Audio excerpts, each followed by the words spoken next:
अगर कांग्रेस इतनी ही ताकतवर है कि वो लद्दाख में दंगे करा सकती है, तो फिर उनका काउंसिल क्यों नहीं बना? जब काउंसिल के इलेक्शन हुए, जीत किसकी हुई? बीजेपी की हुई। कांग्रेस की तो वहाँ बुरी तरह से हार हुई। तो हालात जब खराब हो जाते हैं तो यही बीजेपी वाले जो हैं फिर बहाने ढूंढते हैं। कानून अपने हाथ में ना लें, उनको जो है अमन का जो है रास्ता इख्तियार करना चाहिए और गवर्नमेंट ऑफ इंडिया को उनकी जो जायज़ डिमांड हैं उन पे जो है गौर करना चाहिए। इतनी हम यहाँ से बात कर सकते हैं। हम तो चाहेंगे कि करगिल और लेह में जो है अमन बना रहे, भाईचारा बना रहे और उन्होंने यूटी की मांग की थी, यूटी उन्हें मिला। इस यूटी के तहत जितनी वो तरक्की हासिल कर सकें करें। सर, भाजपा कहती है कि ये दंगा जो है कांग्रेस ने भड़काया हुआ है, ये सब उनकी देन है। जब हुकूमत उनकी है, इंतज़ामिया उनका है, जब वो फेल हो जाते हैं तो किसी और को कसूरवार ठहराते।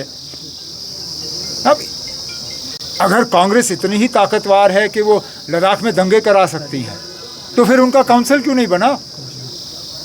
जब काउंसिल के इलेक्शन हुए, जीत किसकी हुई? बीजेपी की हुई। कांग्रेस की तो वहाँ बुरी तरह से हार हुई। तो हालात जब खराब हो जाते हैं तो यही बीजेपी वाले जो हैं फिर बहाने ढूंढते हैं, वो किसी और को कसूरवार ठहराते हैं। जब फेलियर पहले इंतज़ामिया का है, जब कभी इस तरह के हालात बनते हैं, पहला फेलियर जो है वो इंतज़ामिया का होता है। इंतज़ामिया को देखना चाहिए कि वो फेल क्यों हुए और इस तरह के हालात क्यों बने। इस तरह दूसरों को इसके लिए कसूरवार ठहराने से कुछ नहीं होता। सर, फारूक साहब और सज्जाद किचलू साहब राज्यसभा जा रहे हैं, कुछ ऐसी भी खबरें निकल के सामने आई थी। अब आप लोग तो कोई भी खबर बनाइए ना, आप जिसके नाम डालना चाहते हैं डाल दीजिए, बाकी पार्टी फैसला करेगी। जहाँ तक मैं जानता हूँ अभी तक नेशनल कॉन्फ्रेंस में इस तरह की कोई बात हुई नहीं है कि मैंडेट किसको देना है। 4 सीटें हैं, अब 4 सीटों पे हम कितने लड़ेंगे और बाकियों को कितने सीटों पे हम लड़वाएंगे वो हम फैसला करेंगे।